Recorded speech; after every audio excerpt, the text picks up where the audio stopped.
नमस्कार मित्रांनो, आपल्या सगळ्यांचं पेरा इन्स्टिट्यूट यूट्यूब चॅनलवरती खूप खूप स्वागत आहे.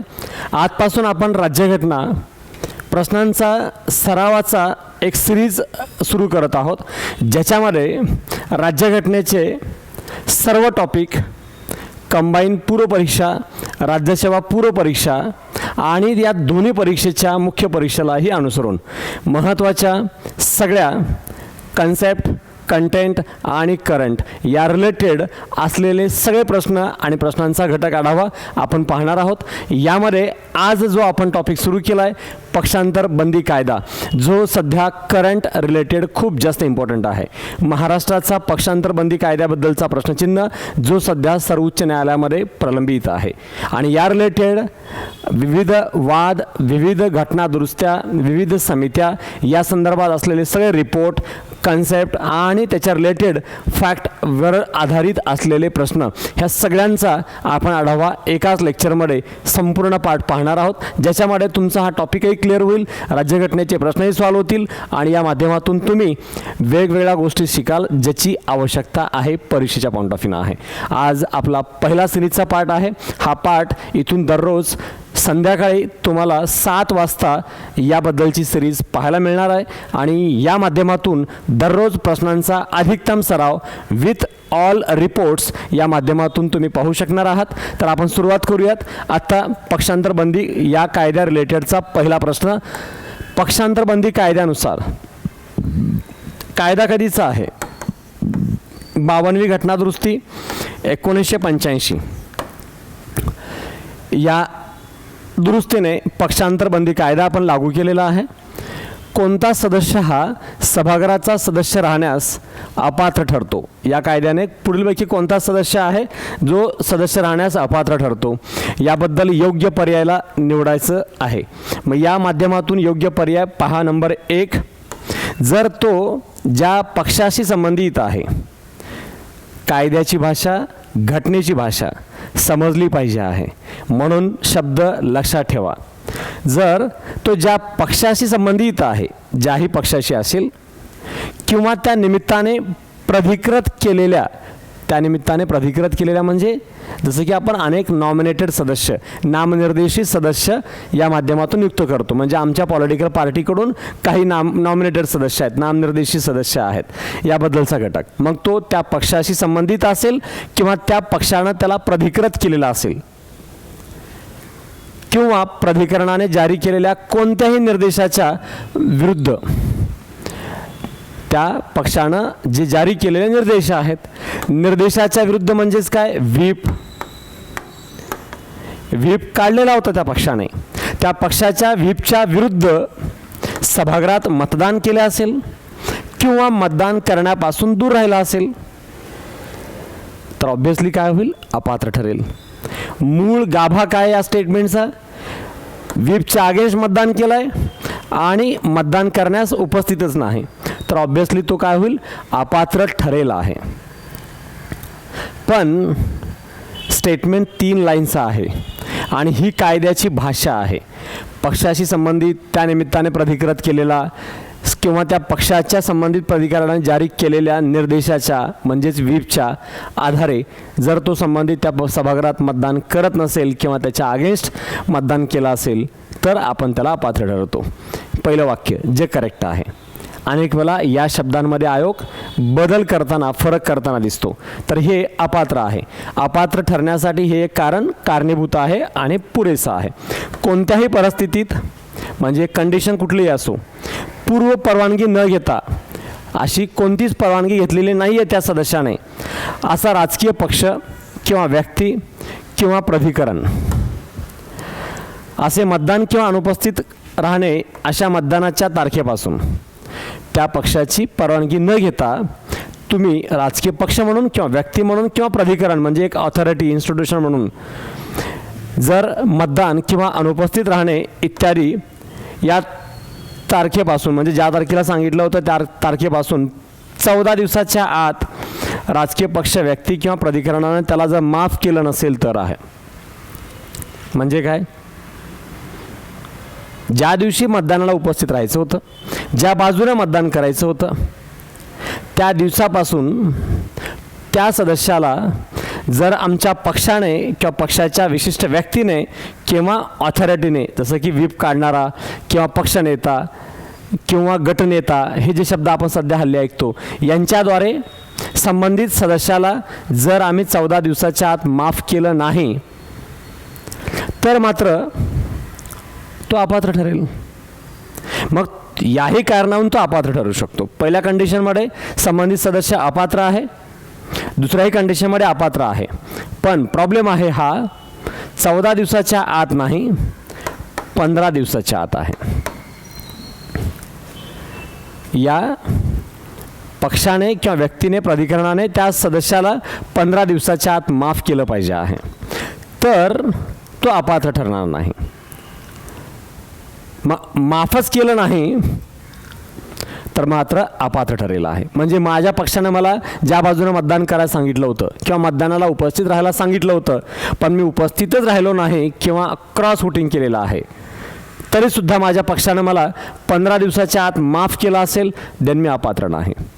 पण मला माफ केलं नाही तर मी मात्र अपात्र ठरतो. हे वास्तव विसरून चालत नाही. अपात्र ठरतो जर माफ केलं नाही तर आहे. म्हणून हे वाक्य रॉंग आहे, कारण 15 दिवसाच्या आत पाहिजे होतं. ए करेक्ट आहे, फक्त अ बरोबर आहे.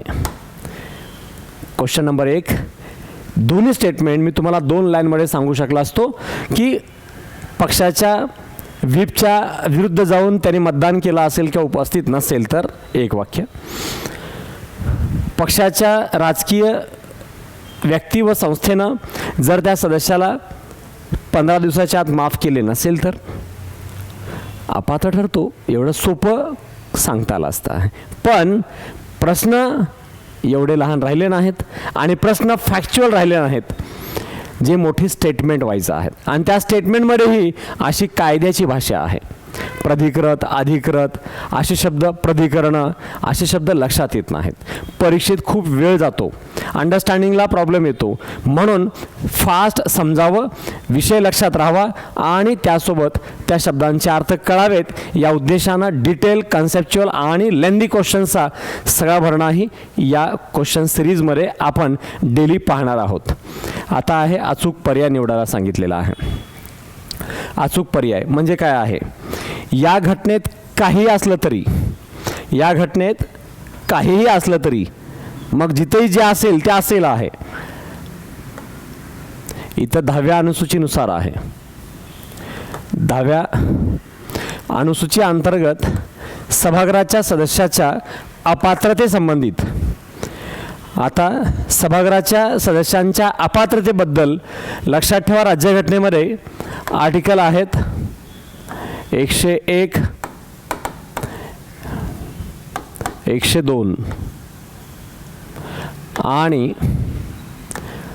आहे 190, 191.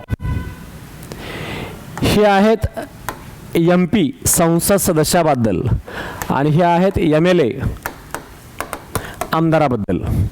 वास्तविक हा 101 सदस्यांची जागा रिक्त होण्याबाबत आहे आणि 190 सदस्याची जागा रिक्त होण्याबाबत आहे. 102 अपात्रता आणि 191 अपात्रता आहे आमदारांची, खासदारांची. म्हणजेच या पहिल्या वाक्यानुसार या घटनेत काही असलं तरी, म्हणजे या 4 आर्टिकलमध्ये काही असलं तरी काही फरक पडणार नाही. 10व्या अनुसूचीमध्ये जे सांगितलं आहे त्याप्रमाणे या सभागृहाच्या सदस्याच्या अपात्रतेसंबंधित कोणत्याही प्रकरणाच्या संदर्भात कोणत्याही न्यायालयाला कोणतेही अधिकार क्षेत्र नाहीत. म्हणजेच घटनेत तिकडे काहीही सांगितलेलं असो, परिशिष्ट 10 प्रमाणे न्यायालयाला अधिकार क्षेत्र नाही. एक्झॅक्टली करेक्ट आहे, कारण 10व्या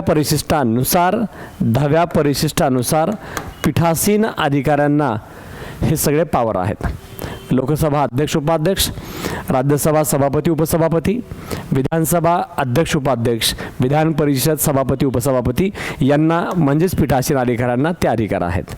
म्हणून न्यायालयाला इथं अधिकार नाही आहेत. मग तुम्ही म्हणाल आता तर प्रश्न महाराष्ट्राचा सगळा सर्वोच्च न्यायालयामध्येच प्रलंबित आहे. आणि हा विषय सर्वोच्च न्यायालयामध्ये असताना तुम्ही न्यायालयाला अधिकार नाही असं कसं म्हणू शकता? न्यायालय फक्त ज्युडिशियल रिव्ह्यू करते आहे आणि आता ज्युडिशियल रिव्ह्यूच्या दृष्टिकोनातून तो विषय न्यायालयात प्रलंबित आहे. पण ज्याची सुरुवात होते पक्षांतराच्या वरून सदस्याला अपात्र ठरवण्याबद्दलचा मुद्दा, तो मात्र सभागृहात त्या पीठासीन अधिकाऱ्याद्वारेच त्याचं प्रकरण निकालात काढलं जात असतं, हे लक्षात ठेवायचं आहे. म्हणजेच न्यायालयाला अधिकार नाहीत हे वाक्य करेक्ट आहे. न्यायालय फक्त ज्युडिशियल रिव्ह्यू करेल हे लक्षात ठेवा. पण अधिकार कोणाकडे आहेत? मग पीठासीन अधिकाऱ्याकडे. 10व्या अनुसूची अंतर्गत आपण काय केलेलं आहे? 52वी घटनादुरुस्ती 1985 नुसार राज्यघटनेमध्ये 10वं शेड्यूल जोडलेलं आहे.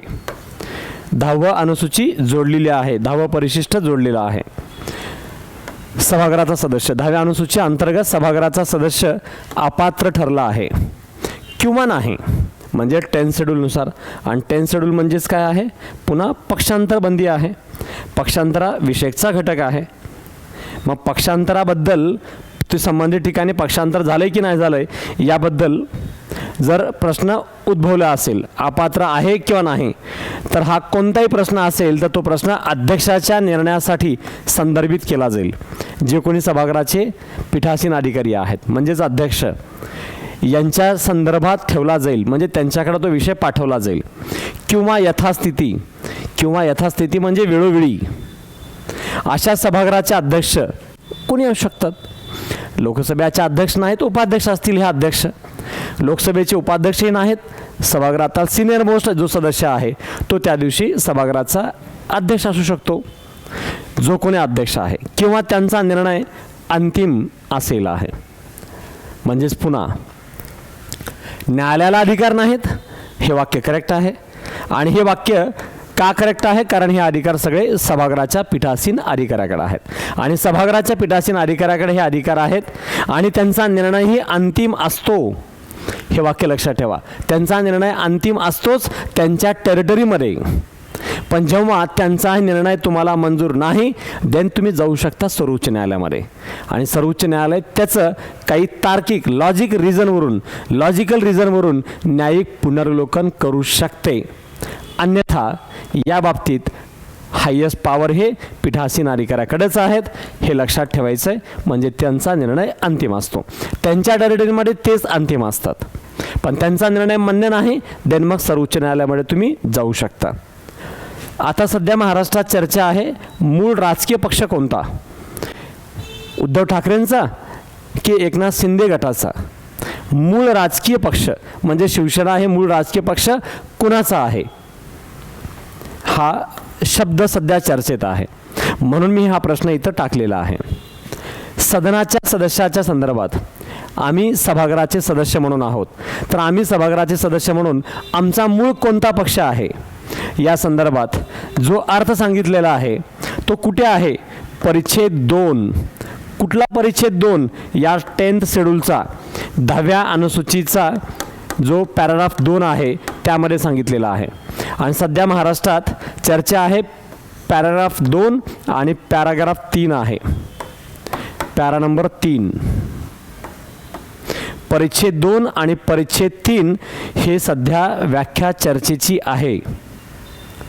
परिच्छेद 2 नुसार काय आहे? मूळ राजकीय पक्ष कोण याची चर्चा आहे. आणि परिच्छेद 3 मध्ये सांगितलेलं आहे पक्ष फुटीबद्दल 1/3 सदस्य, 2/3 सदस्य, गट बाहेर पडणे, मूळ गट ठेवणे, गटातून बाहेर पडणे, असे जे व्याख्यात्मक विषय आहेत हे सगळे परिच्छेद 3 मध्ये आहेत. म्हणून दोन्ही पॉईंट लक्षात ठेवा. पॅरा 2 आणि पॅरा 3 आहे. पॅरा 2 नुसार मूळ राजकीय पक्ष आणि पॅरा 3 नुसार या पक्षातून फुटणे, गट बाहेर पडणे, गट जाऊन मिळणे अशा शब्दांचा वापर पॅरा 3 नुसार आहे. आणि सगळं 10व्या सूचीमध्ये आहे. 10वी सूची कशाद्वारे आली? या अमेंडमेंटने 52वी घटनादुरुस्ती 1985 नुसार 10वी अनुसूची आली आणि 10व्या अनुसूचीमध्ये परिच्छेद 2 आणि परिच्छेद 3 हे लक्षात ठेवा आहे. या हेतूने ज्या राजकीय पक्षाशी संबंध आहे त्याच्याबद्दलचा घटक टाकलेला आहे. तिन्ही वाक्य बरोबर आहेत. पहिल्यामध्ये न्यायालयाला अधिकार नाही, दुसऱ्यामध्ये अंतिम निर्णय पीठासीन अधिकारी आणि तिसऱ्यामध्ये मूळ राजकीय पक्ष कोणता कसा हे पक्षांतरबंदी कायद्याच्या पॅरा 2 नुसार डिसाईड केलं जात असतं. तीनही बरोबर आहेत, वरील सर्व करेक्ट आहेत. पुन्हा लेंदी क्वेश्चन्स, वाचायची स्पीड वाढावी, शब्द लक्षात यावेत, शब्दाचा अर्थ माहिती व्हावा, कायद्याची भाषा समजावी, या पॉईंट ऑफ व्ह्यूने हे डिटेल घटक दिलेले आहेत. आणि हे सगळं जे बोर्डवर लिहिलेलं आहे, हे सगळं लिहिलेल्याची एक्सप्लेनेशन केलेल्याची संपूर्ण PDF सुद्धा तुम्हाला आपल्या टेलिग्राम चॅनल पेरा इन्स्टिट्यूट PERA पेरा इन्स्टिट्यूट या टेलिग्राम चॅनलवरती ही PDF दररोज उपलब्ध होणार आहे. म्हणजे या माध्यमातून तुम्हाला ते PDF रिपीट पुन्हा कधीही वाचता पाहता येईल. या ॲडिशनल माहिती सहित आहे. म्हणून जरूर टेलिग्राम चॅनलवरती याला फॉलो करायला सुरुवात करा. या माध्यमातून आपण यूट्यूबवरती क्वेश्चन्स पाहतोय आणि त्याची PDFही नोट स्वरूपात मिळेल आहे. टेलिग्रामची लिंकसुद्धा तुम्हाला खाली आपल्या डिस्क्रिप्शनमध्ये मिळेल. नेमकं कोणत्या घटकाच्या माध्यमातून काय पाहायचे त्याचे नोट्स, पॉलिटी इकॉनॉमीचे सगळे नोट्स सहित करंट अफेअरचा पार्ट तुम्हाला टेलिग्राम चॅनलवरती उपलब्ध होईल आहे. नेक्स्ट क्वेश्चन आहे पक्षांतर बंदी कायदा करताना केंद्रीय कायदा मंत्री कोण होते आहे. हे अजून इम्पॉर्टंट आहे, कारण शेवटी लक्षात ठेवा, एखादी घटनादुरुस्ती आपण करत होतो तर ती घटनादुरुस्ती करताना तेव्हा समजा आता हीच घटनादुरुस्ती आहे 52वी घटनादुरुस्ती 85, तर यावेळेला भारताचे प्रेसिडेंट कोण आहेत, व्हाईस प्रेसिडेंट कोण आहेत, सरन्यायाधीश कोण आहेत, इलेक्शन कमिशनर्स कोण आहेत, लोकसभा कितवी आहे, लोकसभेचे अध्यक्ष कोण आहेत, कायदा मंत्री कोण आहेत, हे राजकीय माहिती आपल्याला खूप महत्त्वाची आहे. याच्यावर आयोग अधिकतम प्रश्न सध्या विचारत आहे. म्हणून ह्या सगळ्यांची माहिती समाविष्ट असलेला फर्स्ट अमेंडमेंटपासून 105 पर्यंतच्या सर्व अमेंडमेंट, ऑल घटनादुरुस्त्या यांची संपूर्ण माहिती प्लस प्रत्येक घटनादुरुस्तीच्या वेळेस कोण कुठे काय होता याची माहिती असलेल्याची PDF सुद्धा मी टेलिग्राम चॅनलवर दिलेली आहे. ऑल अमेंडमेंटची PDF आहे. जस्ट टेलिग्राममध्ये जॉईन व्हा आणि त्यामध्ये PDFचा जो फाईलचा म्हणजे टेलिग्राममध्ये ज्या फाईल्स असतात त्या फाईलमध्ये जा आणि अमेंडमेंट, ऑल अमेंडमेंट सर्च करा. त्याच्यामध्ये तुम्हाला ही संपूर्ण अमेंडमेंट विथ पॉलिटिकल इन्फॉर्मेशन एकत्रपणे सापडेल. चार्ट टेबलमध्ये याबद्दलचा लिंक आहे. लक्षात ठेवा, केंद्रीय कायदा मंत्री कोण होते तर अशोक कुमार सेन होते आहे. फॅक्ट आहे पण खूप जास्त महत्त्वाचे आहे आणि क्रमही असाच आहे, लक्षात ठेवा आहे. हे अशोक कुमार सेन यांच्या अगोदर होते, त्यानंतर अशोक कुमार सेन आले, त्यानंतर शिवशंकर आले आणि बेंदेश्वरी दुबे. क्रमानुसार कायदा मंत्री हे असेच होते आहे. आणि यांचा कायदा मंत्री म्हणून जो कार्यकाल आहे तो कार्यकाल आहे 1985 ते 87 या दरम्यान ते कायदा मंत्री होते आहे. म्हणून लक्षात ठेवा या कायद्यासंदर्भात त्यांची ही माहिती. पक्षांतर बंदी कायद्याचा प्रत्यक्ष अप्रत्यक्ष पुढीलपैकी कोणत्या अनुच्छेदाचा संबंध येतो. म्हणजे पक्षांतर बंदी कायद्याच्या सोबत डायरेक्टली किंवा इनडायरेक्टली कोणत्या आर्टिकलचा संदर्भ येतो तर आर्टिकल नंबर 101 आहे जागा रिक्त करण्याबाबत.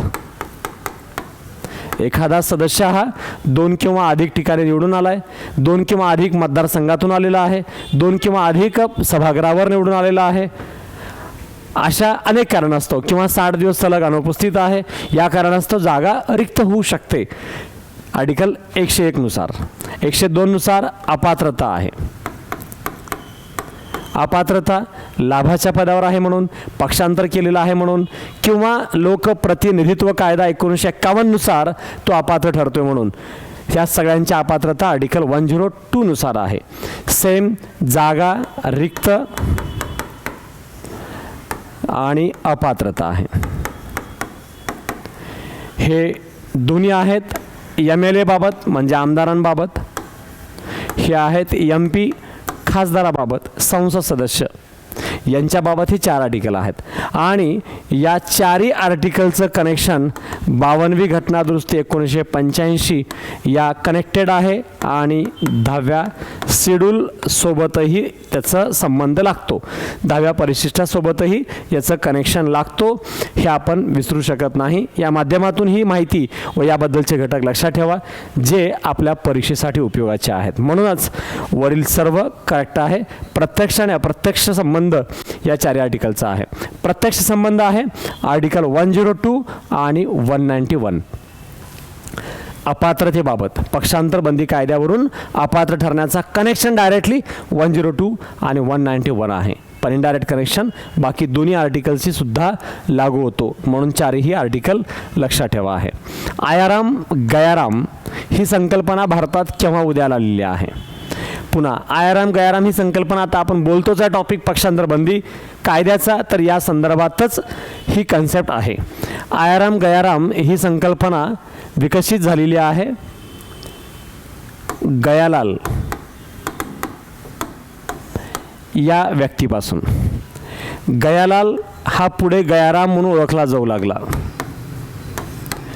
आणि हा गयाराम म्हणजेच गयालाल हा कुठला आहे? हरियाणाचा आहे.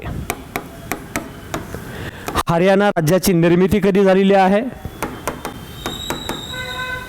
राज्य निर्मिती झालेली आहे 1966 आणि गयालालसह अजून इतर रामलाल आणि औदरेकलाल असे मिळून 3 लाल होते, म्हणून त्रिलाल अशी संकल्पना आहे. ह्या त्रिलाल पैकी एक लाल गयालाल. गयालाल आज एका पक्षात, उद्या दुसऱ्या पक्षात, 2 दिवसामध्ये आणखी तिसऱ्या पक्षात आणि 4 दिवसामध्ये आणखी पुन्हा मूळ पक्षात, असं अनेक पक्ष बदलत होते आणि अशी बदलणाऱ्यांची संख्या खूप जास्त सुरू झाली होती. अशा या त्रिलालनी हरियाणाला चालवायला सुरुवात केली होती आणि हरियाणाच्या राज्याची निर्मिती झाल्याबरोबर अशी अस्थिर राजनीती हरियाणामध्ये सुरू झाली होती. म्हणून तेव्हा पक्ष बदलणाऱ्यांना असं आयाराम गयाराम बोललं जायचं. ही NCERTमध्ये संकल्पना अंमलात आहे. आयाराम गयाराम ही संकल्पना विकसित झालेली आहे 1967. हरियाणाची निर्मिती 66मध्ये आणि 67मध्ये आयाराम गयाराम ही संकल्पना सुरुवात झालेली आहे, गयालालपासून आहे. या पद्धतीने तेव्हापासून आजपर्यंत सातत्याने पक्ष बदलणाऱ्यांना, पक्षात या ठिकाणाहून त्या ठिकाणी जाणाऱ्यांना आयाराम गयाराम या नावाने ओळखलं जातं, हे विसरू नका आहे. आणि हे त्रिलालचा एक गट होता ज्यामुळे त्याला त्रिलाल असंही बोललं जायचं आहे. तर या पद्धतीने आयाराम गयाराम ही या पक्षांतर बंदी कायद्याला आणण्यासाठीचं एक कारण होतं असं आपण समजू शकतो. त्याचा एक घटक होता, या माध्यमातूनच्या व्यवस्थेचा एक पार्ट आहे, लक्षात ठेवा आहे. कोणाच्या अध्यक्षतेखाली संसदीय समितीच्या शिफारशीनंतर पक्षांतर बंदी कायद्यामध्ये दुरुस्ती करण्यात आलेली आहे? लक्षात ठेवा, 52वी अमेंडमेंट 1985. याच्यामध्ये दुरुस्ती आपण कधी केली? 91st amendment 2003. या अमेंडमेंटप्रमाणे 1, 2, 3 असे काही 4 सदस्य जर बाहेर पडले तर काय होत होतं? अपात्र ठरत होता आहे, तो संबंधित सदस्य अपात्र ठरत होता. परंतु 1/3 जर सदस्य बाहेर पडले तर अपात्र नाहीत. पक्ष फोडायचे तर 1/3 फोडा, 2-4 बाहेर पडू नका, हा त्याचा अर्थ होता. पण जर तुम्ही 1/3 बाहेर पडलात तर अपात्र नाहीत, हे मूळ कायद्यानुसार. आणि 85मध्ये 1/3 पक्ष फोडण्याची हिंमत कुणामध्येही नव्हती, त्यामुळे सहसा पक्ष फुटणार नाही असं ग्राह्य धरलं होतं 1/3 सह. पण दरम्यानच्या कालावधीमध्ये 90, 92, 96 दरम्यान मोठ्या प्रमाणात पक्ष फुटायला लागले, पक्ष फोडणाऱ्यांची संख्या वाढली. म्हणून असं या कायद्यात बदल करावं यासाठी election commission, law commission, supreme court या सगळ्यांनी या पक्षांतर बंदी कायद्यामध्ये दुरुस्त्या करण्याच्या सूचना दिल्या होत्या. परंतु यासोबतच अजून एक समिती जी प्रणव मुखर्जी यांच्या नेतृत्वाखालील होती आहे, 2003 मध्येच स्थापन केली गेलेली होती, जी अटल बिहारी वाजपेयी यांच्या कालावधीमध्ये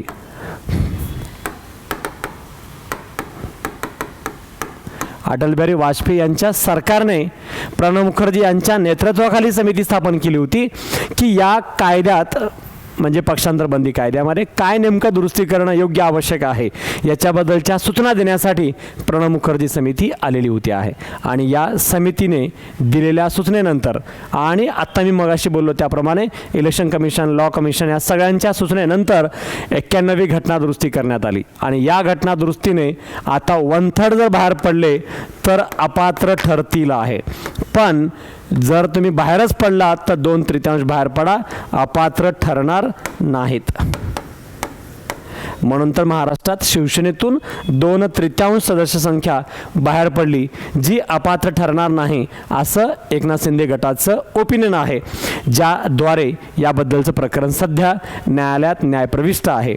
पण कंडिशननुसार सध्या जर 2/3 गट बाहेर पडला असेल तर तो अपात्र नाही, लक्षात ठेवायचं आहे. म्हणजेच मूळ राजीव गांधी यांच्या सरकारच्या कालावधीमध्ये 1/3 पक्ष फुटणार नाही याची गॅरंटी वाटत होती. तर अटल बिहारी वाजपेयींना मात्र वाटलं की जर 2/3 आपण तरतूद केली तर आता एवढा मोठा गट तर पक्ष फोडण्याची शक्यता नाहीच आहे, पक्ष फुटू शकत नाही असं वाटलं. परंतु आता 2/3 ही पक्ष फुटू शकतो याचा पुरावा महाराष्ट्रात पाहायला मिळालेला आहे. आणि या संदर्भात प्रणव मुखर्जी समिती होती हे विसरू नका, खूप जास्त महत्त्वाचं आहे. पक्षांतर बंदी कायद्यामध्ये पहिल्यांदा केव्हा दुरुस्ती करण्यात आली? पहिल्यांदा आणि शेवटचंच दुरुस्ती केलेली आहे 2003 मध्ये, ज्याला आपण 91st अमेंडमेंट 2003 असं बोलतो. या अमेंडमेंटने फर्स्ट आणि लास्ट एवढीच घटना दुरुस्ती झालेली आहे या पक्षांतर बंदी कायद्यामध्ये. म्हणजेच या अंतर्गत जे काही बदल झालेले आहे ती फर्स्ट आणि लास्ट 91st अमेंडमेंट 2003 नुसार पहिल्यांदा आणि शेवटची म्हणजे एकदाच दुरुस्ती झाली आहे. त्यानंतर यामध्ये कोणताही बदल झालेला नाही, जे आहे ती ही व्यवस्था अशीच लागू होते आहे. पक्षांतर बंदी कायद्याबाबत हलीम समिती नाव लक्षात ठेवा, नवीन नाव आहे, कुठेही चर्चेत नाही, याबद्दलची अनेक ठिकाणी माहिती नमूद नाही. पण या समितीचं महत्त्व आहे जे केंद्राकडून स्थापन केली होती आहे. ती केव्हा स्थापन केली होती, कोणत्या वर्षी आहे तर लक्षात ठेवा, या 52व्या घटना दुरुस्ती 1985च्या या घटनेमध्ये या अंतर्गत बदल करण्यासाठी लॉ कमिशननं शिफारस केली होती की या कायद्याची आता उपयुक्तता कमी होत चाललेली आहे, यात काही महत्त्वाचे बदल करणं गरजेचं आहे. त्यासोबत दिनेश गोस्वामी